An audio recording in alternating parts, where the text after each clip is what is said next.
Yo, what's up, everyone? It is Alex, Branding, and Kody here. We have a special treat for you over the next hour. Kody's going to drop some bombs. I'm excited. I got my notes ready to rock and roll, Kody. So I got my little rocket book here ready to take some notes. For those of you that are joining, please drop any questions or comments inside of the chat. Kody has a ton of knowledge that he's going to drop right now, a ton of value. But he does like to make it around the people that are here. So if you got questions, drop it in the chat. You will not be able to unmute yourself because we don't want to interrupt the teacher as he's teaching. And so, but with the comments, he can read it and respond. So, Kody, I'll have you introduce yourself and then just dive right in, man. We are ready. Yeah, man. Thanks, Alex. For everybody that doesn't know me, I know there's going to be some people here that are real familiar with me. Kody Houk, founder of Prime Risk Insurance Solutions out here in Arizona, and also Real Insurance Training, where I help agents maximize profitability, make more money, increase commercial line sales, among a myriad of other things, man. Been an absolutely incredible experience getting that going. Um, Agent CRM user for, man, we've been rocking together for years. It's got to be Yep. at least 5 years that we've been rocking together on the CRM, and love everything that you guys have built here, man. And really blessed to be able to come in and share what I've taken over the last few years and share it with our community. Awesome. Awesome. Thank you, Kody. Appreciate you, man. And you have been on stages all over the country. I have been watching as your profile gets bigger and bigger and bigger. And that just speaks to not only you and the value you bring, but also your character. Because in this line of work, there are so many people that want to teach, that want to get on platforms, but you just once you get to know them, you're like, wait a second, right? You have these like hesitations, but you are a light is shining on you right now. You are getting bigger and bigger, and that says a lot about the value and your integrity. So I'm excited, man. Take it away. Well, that truly means a lot, Alex. And I appreciate you saying that, my friend. But we're laying the foundation today, man. I know that we've got a series of these calls planned, and today is the first call that we're going to talk about, and it's all about laying the foundation. And I want to help agency owners change their mindset because they're, a little bit of my backstory, you guys. I've been in the industry for about 8 years now, no prior experience, had no intention on ever being in insurance. Started in the captive space, working for a good buddy of mine, hit that year wall that a lot of producers do. Um, Decided I didn't want to do it, left, went back into logistics, consulting, operations management, things that I had done prior to coming into insurance, and then decided, you know what, that wasn't too bad, but I'm going to go try it on the independent side and came back in. And I was managing a small independent agency here in Arizona. We were multi-state. I managed a couple states. The owner of the business managed a couple states. And then the pandemic happened. And the other guy that was running the other half of the agency lost half of his book in his states and said, man, I can't pay you anymore. So you can either sell for commission or this is it. I said, well, this is it, man. If I'm selling, I think I've got enough knowledge now. I'm going to go try this thing on my own. Little did I know the wall that I was going to hit from how I had been conditioned, one, coming up through the captive space, and then coming up under someone that still had that similar mindset in the industry. And it's how a lot of us have been conditioned, right? And Alex, I'm sure you see this in every group that you go into with PNC guys. The number one thing that they throw out, the number one stat they throw out everywhere is their premium. I've got a $3 million book. Is that premium or is that revenue? And you see it, you see this shift between one, the Main Street agencies, the guys like me that own our agencies, and then the guys that are big shot producers. And when they say they have $1 million book, they're talking about $1 million of money in the bank. They're not talking about $1 million that they made for the carriers. And I've gotten into some debates with some other agents about that. They say, so and so thinks he's such a big shot because he says he's got $1 million book. My book's $4 million. No, but he's got $4 million. He's got a million of money in the bank, not a million he's made for the carriers. He's 4 times bigger than you are at least. So let's talk on the same plane. And I don't like getting into that comparison trap because it's unfair, right? People have different resources. You have rates that vary drastically across the country. You have those coastal states where, homeowners insurance premium can be $7,000, $8,000 a home, where in some states, homeowners insurance premiums are still $700, $800. So you've got to stay away from that comparison trap. But I just say and bring that point up because the number one KPI that we're going to focus on in this mindset shift, which is the first thing we're going to talk about today, is getting out of the mindset of being an agency owner and stepping into the mindset of being a business owner. And business owners focus on revenue, and not only revenue, they focus on profit. What is the money that you're making on an account? Do you have something to add there, Alex? No, man, I'm taking notes right now. I think one of the biggest things that I'm already seeing is you're taking the mindset shift away from what looks shiny to what is real, what is actually bringing in to my business, not what can I put on a social media post, but what is actually in my business. So yeah, this is good. This is good. And I just dropped truths about it, man. It truly, like, premium is a vanity metric that blows up people's egos. It's got an extra dollar. It's got an extra zero on the end. It's the one everybody wants to throw around because it sounds like a lot cooler number. It is meaningless to you as an agent. It truly is. Yeah, you might get some small profitability bonuses, whatever that looks like, whatever. But I want to go into the math of why this is important and why your number one KPI that you should be focusing on in your agency isn't premium, isn't even retention, and it's not even pure revenue. We break it down to it being revenue per client. Your revenue per client is your number one KPI that your agency needs to focus on. And let me tell you why. Let's see, Alex, let's see if I can. Oh, yeah, baby. Here we go. Let's do some whiteboard. Here's what we got. Most agencies that I talk to, their average revenue per client. Oh, there we go. Forgive me for my mouse writing, you guys. Most agencies I talk to, their revenue per client is $250. That's pretty average. Okay. And we're talking PNC agencies. Okay. Okay. Okay. Now, let's say you have a producer selling under you and you're paying that producer 60%. My math is going to be terrible today. I think that's $150.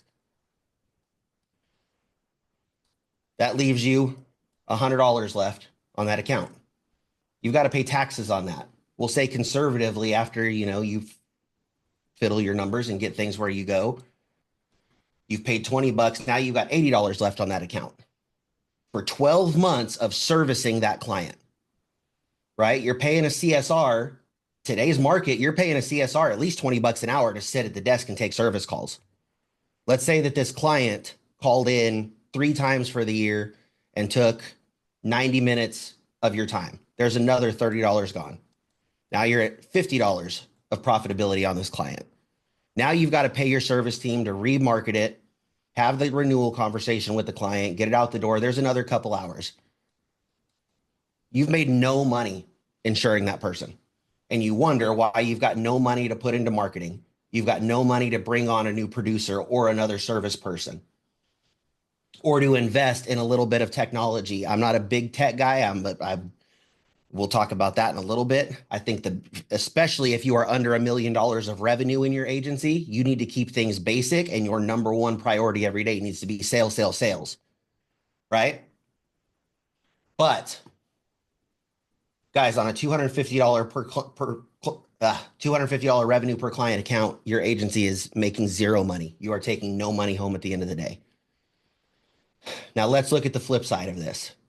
Guys, when I talk about my numbers, I'm doing this to show you what's possible, not in any way to boast or brag. It's taken a lot of work. I've gotten my butt kicked selling these type of accounts for a long time. But right now, my average revenue per client is $4,000. I sell it all myself. I have 120 total clients right now at $4,000 per client. Jeez. It doesn't take much for me to service it. Go ahead, Alex. I was going to say that is incredible, man. It doesn't take much to service. So I'm able to do that I was using VAs initially. I just got to a point last month that I finally needed the support of a licensed service person that could come in and help take some of the back end things that I was still doing off of my plate so I could go focus on driving more new revenue into the agency. But let's say you're not a smaller shop like me. You've still got to have some service people on staff, some producers.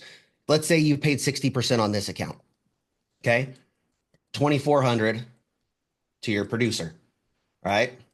Leaves you 1,600. You tax on that 20%, whatever that looks like. I can't do math on that right now. 15, we'll call it 300. For sake, we'll call it 300 bucks for the sake of time. There's 1,300. These service numbers on that account are going to be roughly the same. And that's one thing you guys have to understand. Servicing a $4,000 account doesn't look much different than servicing a $250 account, especially if you put some backend systems in place to help you do it. So now you still only have, call it on the high side, $250 of service costs on this account for the year. And now, instead of making $0 on that client for the year, you've profited $1,000 on that client. And you guys, these are low numbers. I share my numbers out loud with everybody because I have nothing to hide. We're at 500K total revenue. Total overhead is just over 100K, and over half of that goes to marketing. So our profitability is a lot more than this on an account. And you can do this in your agency if you are focusing on the right things. And we're going to get into what that looks like here pretty quick. Alex, Wow. what you got? I mean, these numbers are awesome. I'm excited to see you break down how you attract these $4,000 clients. And that we're going to get into in a deep dive in our next session that we run. But we're going to talk about it a little bit right now, Alex. So you guys, we've gotten the mindset part of it, right? You're not an agency owner. You're a business owner. I don't know any agent in the space. There's 45,000 independent insurance agencies. I don't think you're going to find one that's classified as a nonprofit.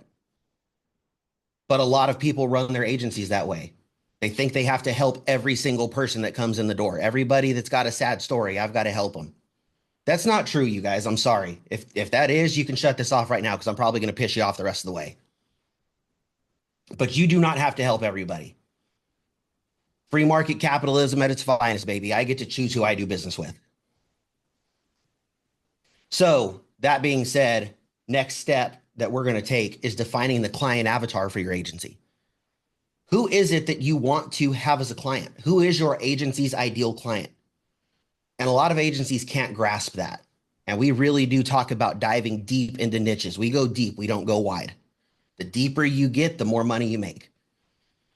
And becoming that industry expert in some field. And I face this hesitation from a lot of agents I initially talked to. And they're like, well, I'm scared to go into a niche because if I only focus on one thing, I feel like I'm leaving so much money on the table. Guys, I just showed you that that's not true. 120 clients, 500K revenue.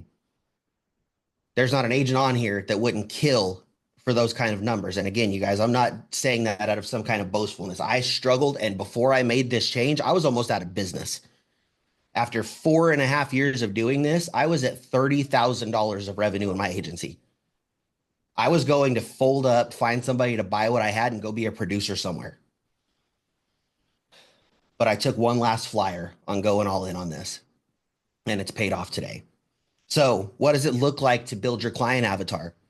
One, if you've already written some commercial business, and you guys, if you don't want to go into commercial, that's fine. I highly recommend you guys start looking at branching out and pivoting because the commercial lines market is scary. I won't go much into that today, but I think personal lines agents have 5 years left tops.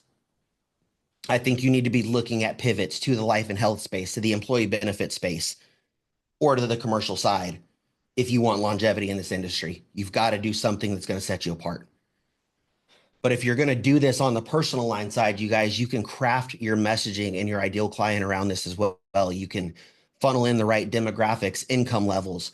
You want married people who have 2 to 3 kids, who have, this type of job, and you can market to those particular people, right? Because that's going to help you sell more lines of business and drive up that revenue per client. I will tell you P&C guys this, if you're not selling life insurance because you think that, I'm not going to spend time doing something I'm not going to get renewals on, there's a big miss there because you can still add that front end revenue on that account. And there's easy ways to do it. And you should be cross-selling life to every personal lines account you have in your book. Hands down. Going back to the commercial side, if you've written some commercial business Look at your existing book and figure out what you've done well and what your markets have treated well and start there, right? If you don't have that foundation, have a conversation with some of your underwriters. My favorite question to ask in the beginning with the underwriters that I was working with was, what do you guys write really well that nobody is sending you? And why would I ask them that? Because guess what? Now I know I don't have competition in that space, or the competition is low because they're not seeing many submissions on it, but they can absolutely kill it in that space. Now you can become that person, build that relationship with your underwriter, and go out and work together to dominate your local market in that field if you have enough prospects to go do that. But you've got to find what that area of focus is going to be. And I recommend to anyone 1 to 3. That's it. Do not go more than that, because then you're right back to being a generalist. For me, I found my home with contractors. We got in that space, kind of fell into it, actually.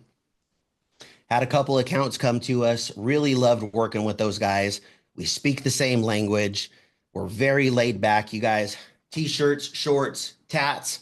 This is how I walk into a sales meeting, looking just like this with my blue collar guys. They are my ideal client. I will never put a suit on again. I will never do it. We walk, talk, act, think business the same way. Huge part of building your ideal client profile. Who do you actually want to work with that you get along with, that you can just be you? You can be the realist, authentic version of you, and it will attract your clients to you because of who you are. There aren't many people in the insurance space that act the way that I do. Throws people off. I get a lot of criticism in the space for acting the way that I do because I don't fit the mold. But the blue collar space loves it.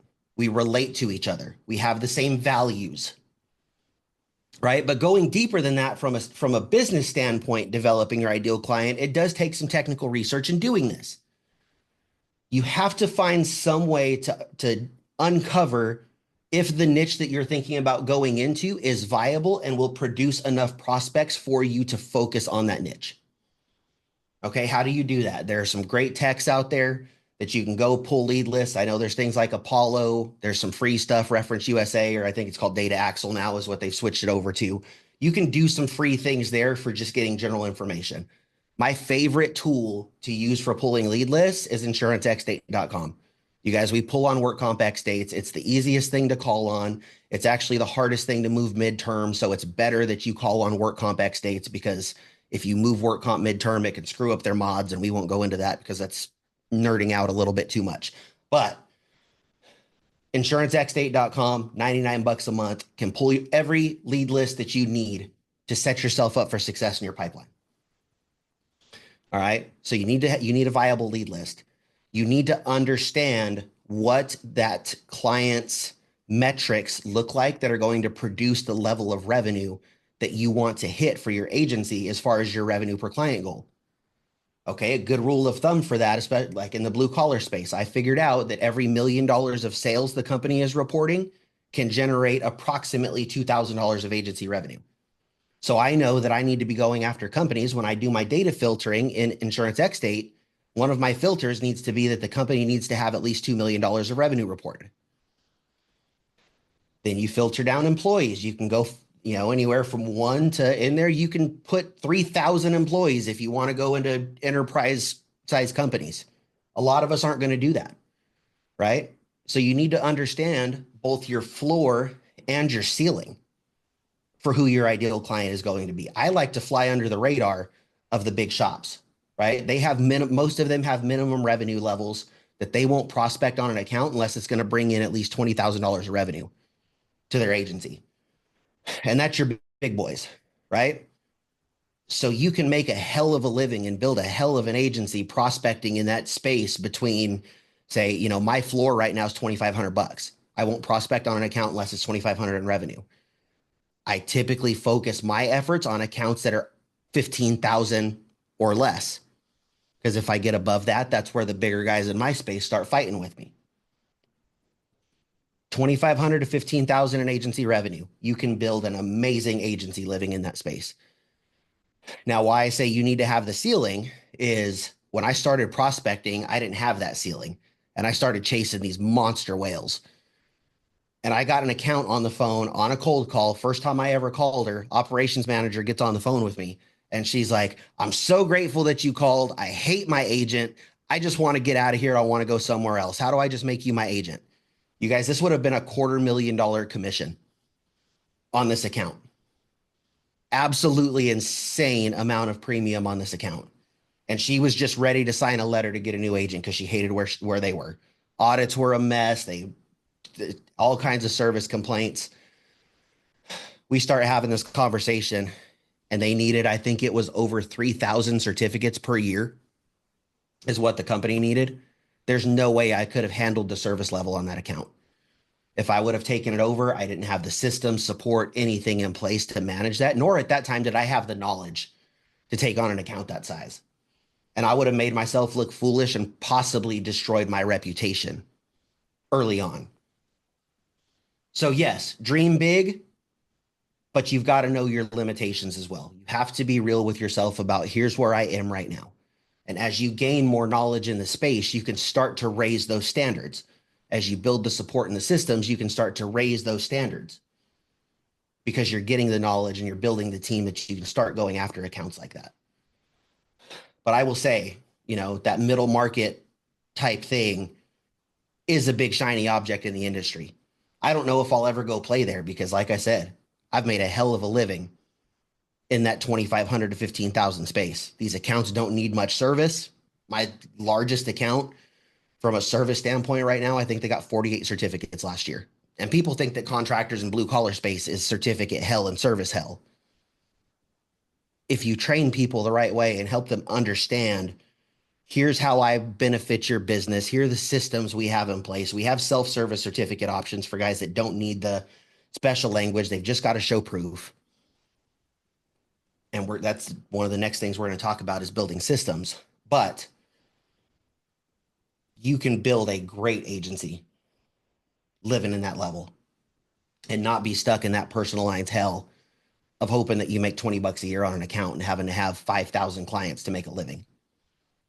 Every one of us desires less service, more money.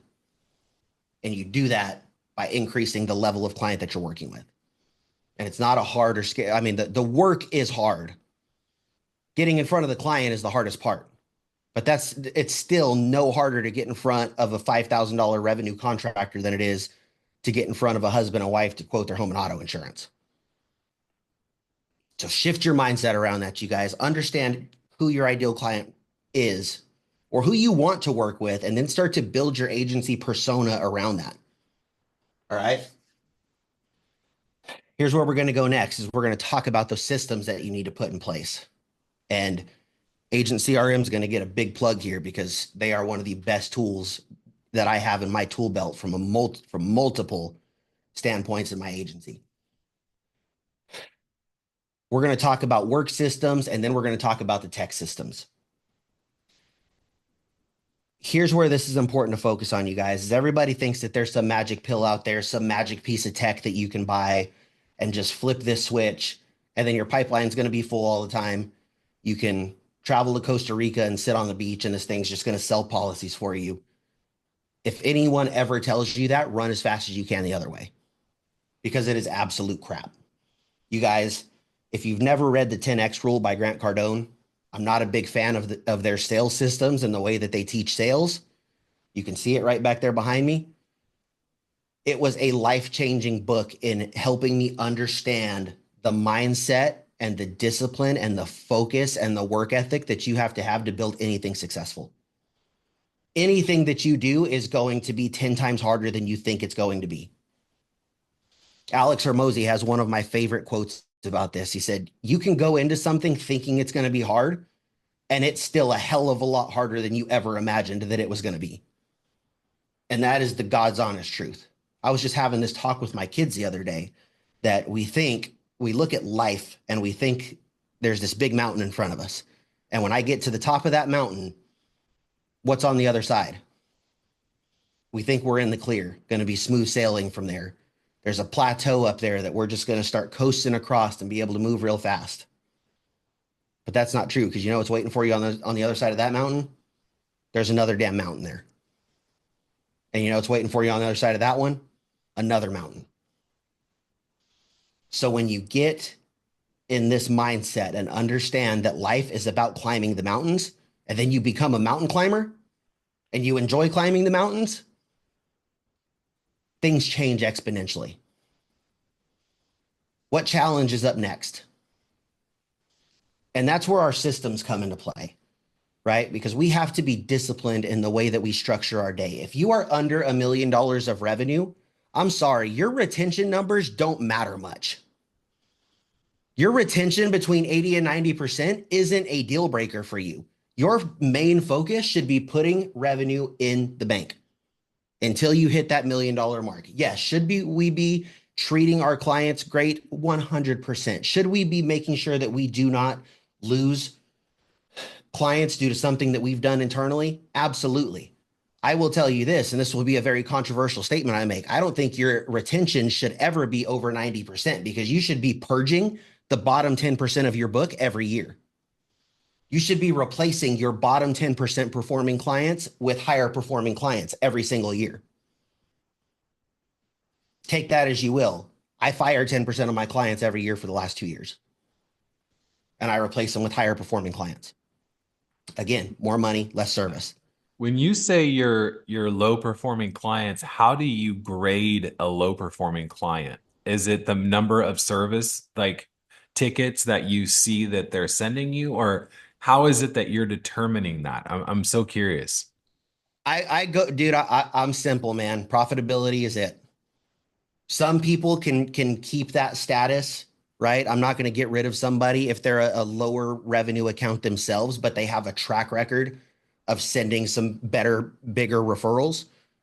But typically, that's not even the case, Alex. You know, people refer people like them. People refer people in similar situations that they are. And I'll tell you guys, because I hear that from P&C agents that sell home and auto all the time. Oh, I took this monoline auto client at state minimums because he sends us a lot of referrals. What's he referring you? A lot of other state minimum auto monoline clients who late pay and have to get reinstated every 3 months. They are a service nightmare. But it is all about profitability, man. I don't know of anyone in this industry or anyone that got into sales to be mediocre. All of us got in this to make money. And I'm sorry, but the people who turn to the virtue side of it and say that I'm here to help people, and that's all I'm here for, probably weren't very good at making money. So they had to find a way to pep themselves up to come in the office every day. But even they are getting burned out with it. We started businesses to build the life that we initially desired to have. And there is no kidding yourself about that. And when you take great care of clients, you deserve to make more money. It is plain and simple. You should not feel any shame about that whatsoever. There are services out there that do help everybody. The direct carriers, they're built for that stuff, you guys. Don't ever say those guys can't get help. They can get help. When I started in the captive space, if somebody came into the office and they weren't an ideal client fit for us, or they didn't want to follow our particular process, I had Geico's number on my desk. And I would literally hand them a sticky note with Geico's number and say, here, these guys can help you better than I can. And you got to be okay doing that. But you know what also happens with that? When you detach from that outcome and you don't sell to everybody, some of those people are like, wait, you don't want my business? Why? Well, because that's not how I do business. Here's how I do business and how I service my clients. Oh, well, nobody's ever given me that before. How about we sit down and have a conversation? That walk away is very, very powerful and can actually turn people who might not be an ideal client into one if they change their mindset and understand the value that you can bring and the expertise that you have. Getting a little off topic because we were going into systems. Discipline. I mean, that's a system in itself. We can talk about sales systems because that's incredibly important. We'll talk about that down the road. Guys, a prospecting system and an activity system that you need to put in place. And we'll dive into this in the next session on a deeper level. But you need to have a system of generating leads and putting leads into your pipeline. You guys, for me, that's a 3-pillar system. One, you have to have some form of cold outreach. I am a big fan, especially in B2B space, of cold calling. People want to talk to people again. You might think that it's crazy. We went through that whole COVID era and the big automation boom, and even the short spurt we had there of the AI bots doing the outbound calls and things before all the regulation came down on that. It, guys, people want to talk to people again. Pick up the phone and call people.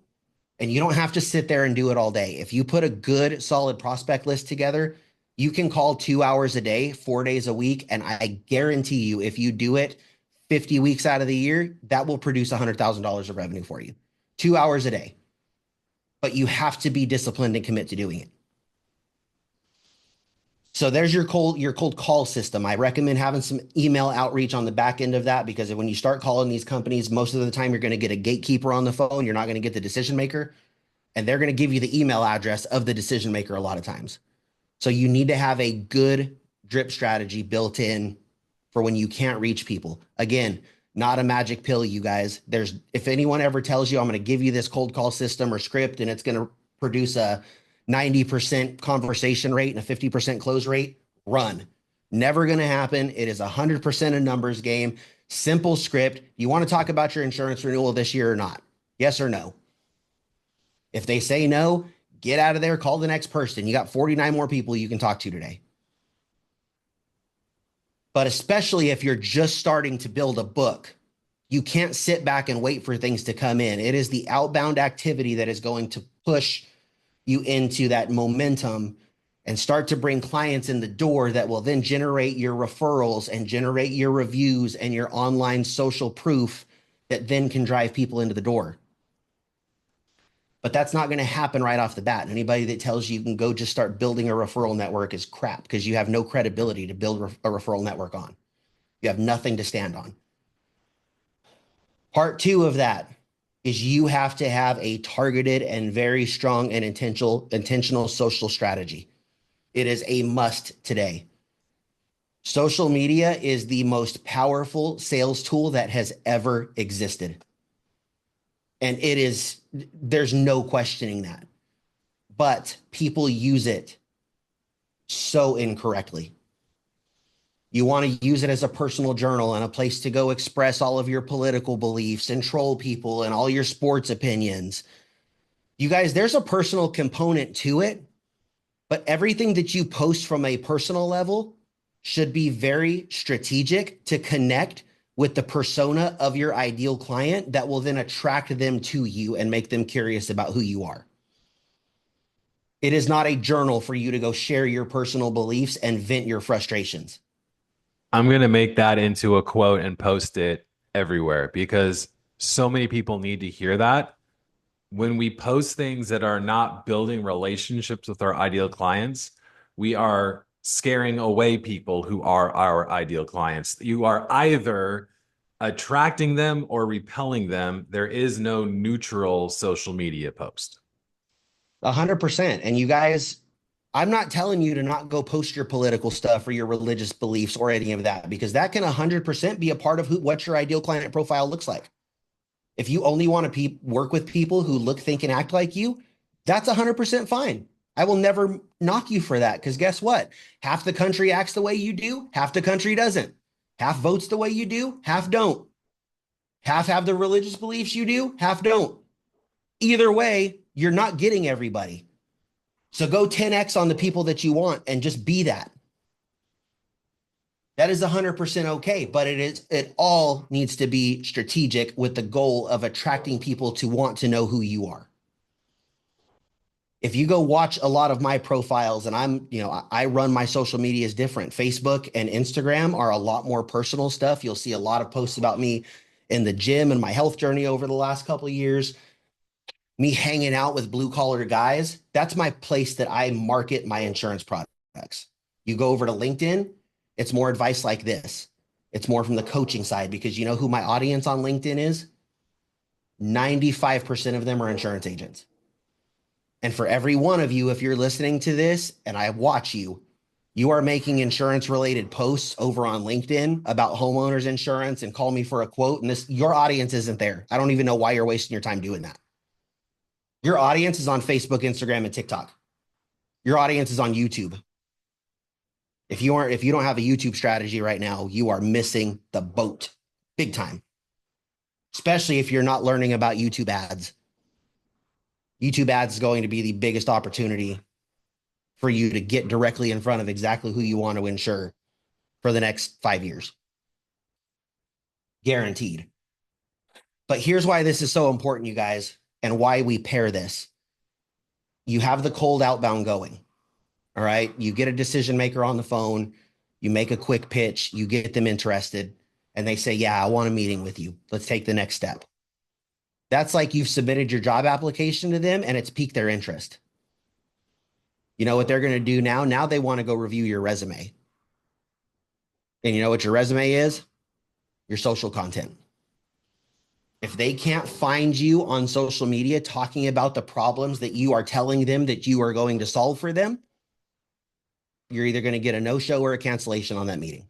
Or it's going to be they're going to stay just because they're a people pleaser and don't want to disappoint you, but they're going to ghost you after the meeting and there's not going to be a next step to move forward to actually doing business together because you have no validation whatsoever. So you have to be producing content about the problems that you solve for your clients. And this isn't a buy from me, buy from me, buy from me, buy from me post. Okay. One of my coaches says this all the time. Alex, imagine you met Kathy for the first time, right? You walk up, hey, Kathy, want to marry me? Yeah. What's she going to do? Wouldn't have worked. Turn around and run out the stinking door. Yeah. Who is this weirdo I've never met before that wants me to spend the rest of my life with him? Yep. You guys had to date. You had to get to know each other. You had to trust each other. You had to understand one another's values. And then at some point when it felt right, you proposed. And there was a comfort level there that I'm sure you knew when you did that, Kathy was going to say yes. Yep. Absolutely. Absolutely. Guys, treat your relationships with your clients the same way. You nurture, nurture, nurture, nurture, nurture. You have to get out of this short-sighted belief of I have to sell everyone today, especially if you're transitioning over to the commercial side. Because the things you put in your pipeline today aren't going to pay off today. You might get lucky and catch them on a bad renewal cycle where they're pissed off at their agent and they want to work with somebody else and it pays off 60 to 90 days from now. Most of the stuff you do today is going to pay off 3 years down the road. And you can't be so short-sighted that you come off as desperate and have commission breath when you're talking to your clients, because that's going to push you right out the door and they're never going to talk to you again. Which is why I said cold call script. You get a decision maker on the phone. Hey, this is Kody with Prime Risk. I was calling about your upcoming work comp renewal. Are you going through a broker selection process this year? Or just simply, would you be open to a conversation about it this year? Yes or no? If they say no, I will ask why, because I do have a couple little rebuttals there, but it's nothing hard selling. It's just another question to see if they're just trying to deflect and get me off the phone. But you don't want to push and push and push and try to create problems for them that don't exist, because now you're the guy that's an inconvenience to them rather than a resource to them. No, you're good this year. Everything's fantastic. Great, man. Hey, I'd love to keep in contact with you. Is it all right if I shoot you some emails over the year just with some information that might be helpful? And you guys be tactful about that. If you're going to do those types of emails and stay in contact with people, make it relevant to them and the problems that they might be having. Because now when those problems come up, who are they going to think about? Not their agent that hasn't talked to them about that. Might have been their agent for the last 10 years, just showed up at renewal and they haven't had any problems or aware of problems they might be having. But whenever that problem comes to mind, oh, Alex has been emailing me about that for a year. I'm going to call him and see what his opinion is on this. And now you're that resource for them rather than being a hindrance. Nice. Nice. I love that. And the last piece of your prospecting, guys, is you've got to be doing something in person. Whether that's I'm not a big fan of BNI because my ideal client isn't there, right? Just because of the way that they are structured. Some guys do really, really well in BNI. I'm a big fan, especially whenever you develop a niche, of finding the local associations and becoming a vendor or associate member of the associations of your ideal clients. Here in Arizona, we have ARCA, the Arizona Roofing Contractors Association. My biggest investment that I make is actually into a local contractor's mastermind where there's 35 seven to eight figure contractors that show up in this room every single week. And guess who's the one insurance guy in there? Me. Do you know what that investment cost me to do that? $20,000. You know what that room has produced for me over the last year and a half? 10x that. Brilliant strategy. You get in the room with your clients all the time. You figure out where they're spending your time and you get your butt there. You can do the drop-in thing too, right? Similar to your emails. I recommend only spending your time doing the drop-ins on, I say your dream 25, right? Because outside of that, you can accomplish the same thing, build the same rapport via picking up the phone and making your 50 calls, whereas you can only go do 7 to 10 drop-ins a day. You can have 5x the output just making the calls. But if you got your dream 25 that you want to be in front of, that are your whales, that are those six-figure revenue accounts, those are the ones you go drop in on. Take and never take them just an informational pamphlet about your agency. That's crap, and they'll throw it right in the trash. Take them something relevant to them specifically. Take 10 minutes, 15 minutes, do some research on the company, write something up about their company and how you could benefit them, or industry trends or benchmarking reports or something that you can provide them of value that's not just, hey, I'm Kody, I'm with Prime Risk. Here's everything we do. Do you want to buy from me? Never going to work. So those are your three things there, guys. Cold strategy, social media.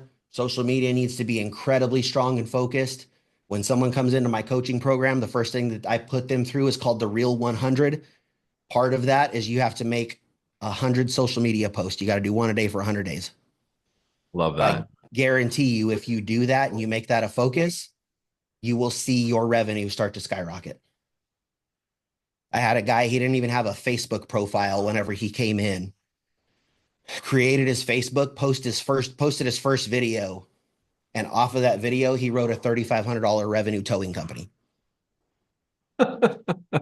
And he had He's a hardly had believer now. He's a believer now. huge. Love seeing what he's doing across social platforms right now. Yeah. But that guy started with that, and he's still missing, a day here and there, but he's being consistent with his content for the most part. And he had essentially no commercial lines book 60 days ago. In the last 2 months, he's written $5,000 and $6,000 of commercial lines revenue, mostly from social posts or just doing his outbound outreach. Yeah. But he's consistent and does it every day. And that's the point of your systems, you guys, is you have to be consistent with it. And we're going to close with this. And the last step of this, and it's going to tie everything together, are your RGAs, your revenue generating activities. I mentioned this earlier. If you're an agency that's sub $1 million, and guess what, guys? That's 90% of you. If you didn't know that, 90% of independent insurance agencies in the country are sub $1 million revenue. When I talked earlier about not falling into the comparison trap, people perceive themselves to be a lot bigger than they are. You guys, this is a very difficult industry to be successful in. When I say 90% are over or under $1 million, listen to these stats. 63% of agencies, so 25,000 out of that 45,000, are under 500K. This is even more mind-blowing when I did the research. 37% are under $150,000 a year of revenue. Jeez. As an agency as a whole, under $150,000.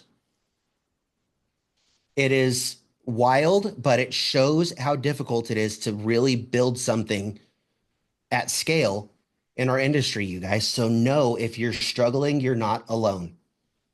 Don't buy into all the social media stuff that people are showing. This is my big, cool, badass agency that I get to run. I love a lot of people that do that. A lot of it is a show. They're struggling just like you are. And it's because they focus on the wrong things.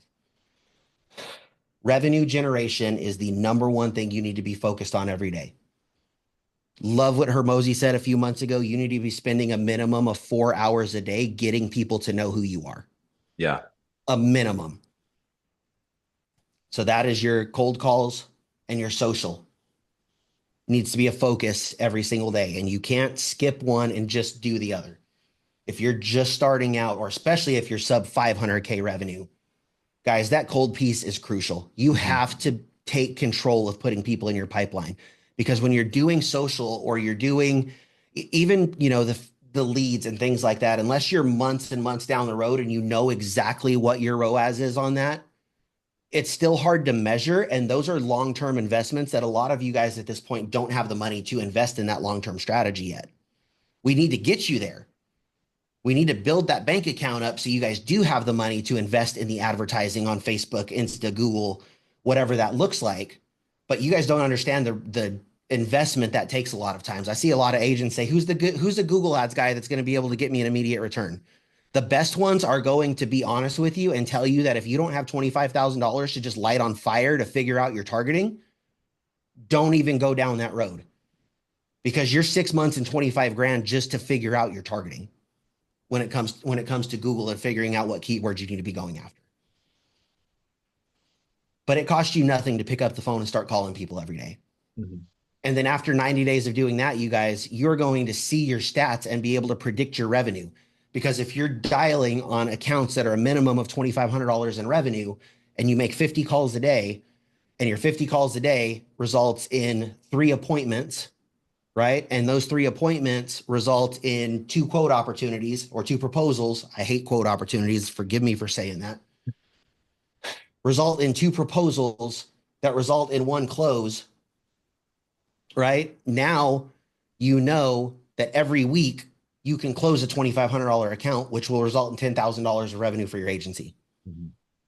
But you can't understand that, and you can't put those numbers together and be able to predict your success unless you show consistency. You can't make calls on Tuesday and then make calls next Tuesday and Wednesday, and then, oh, I didn't feel like it this week, and then, oh, nobody's picking up anyways. You guys, it sucks. There's no sugarcoating it.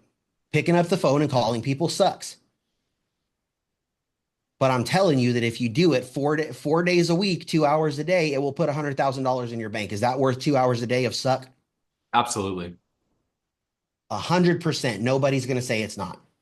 But you've got to fight through that first 90 days of doing it consistently to understand your numbers and to put people in your pipeline. There's another book back here behind me that changed my life and mindset on this. And if you guys have never read Fanatical Prospecting by Jeb Blunt, one of the best sales books I've ever read. And Jeb ingrains in that book that your pipeline is the reflection of your last 90 days of activity. And how many of you guys have seen that? You've had a good month. You put in a bunch of work, right? Got your pipeline full, closed a bunch of accounts. The bank account looks good. And now guess what? Oh man, I worked hard. I'm going to take a little bit of time off this month. I think the referrals are going to start flowing in from this. These guys are going to leave some reviews. People online are going to see it. My outbound doesn't need to be as strong this month. 30 days from then, you look at your pipeline and you're like, oh shit, I've got nothing in the pipeline. I've got nothing to work on right now. What am I going to do? And then you bang it out again. And then 60 days later, your pipeline's full and you have another good month. But you guys, if you just focus on the things that you need to be doing every single day, that pipeline never dries up. You always have things that you can be working on. But it takes the consistency and the discipline to make the cold calls, make the social media posts, get your butt out from your desk where it's nice and comfortable and you got the air conditioner and the fan spinning, and you know, you can do the easy things that you tell yourself you're making progress, when really it's all just a distraction to keep you from doing the hard things that will actually move the needle for you and move you forward. So good, man. So what are we talking about next week? Let's get a deep. I'm not next week, excuse me. The next meeting we have in a month. You just dropped a ton of knowledge. I feel like I got like pages full of notes based on this. Um, so what are we going over next week? Our next So meeting. I keep saying next week. It's not next week, guys. you guys, our next session is going to be the marketing piece. We are Nice. going to talk about marketing to today's buyer and how to build an authority brand. You guys, your brand is incredibly important. And we're going to talk about one, the business brand, because I think the business brand is important, but we are going to talk about your personal brand. And that might be a buzzword to some people. And some of you might have just rolled your eyes, you guys. There's no other word to use for it right now, or I would. Your personal brand is huge. People know prime risk, but you guys see it, I'm sure, in your community groups. When somebody asks for an insurance referral on social media, they rarely ever tag an agency. They tag the person. Right. They tag the person that helped them. And then the company follows. So we're going to talk about what building that looks like, what your social media content needs to be. We'll talk a little bit about a strategy behind running some Facebook ads and some meta ads that will actually down the road provide results for your business. So it's Nice. going to be a fun session, man. I've built both of my businesses on the back of what we're going to talk about next week. So Let's go. Let's go. Kody, this was fire, man. Thank you. This was amazing. I got pages full of notes. I'm going to share it inside of our Facebook group with this replay. I will see you guys at our next session.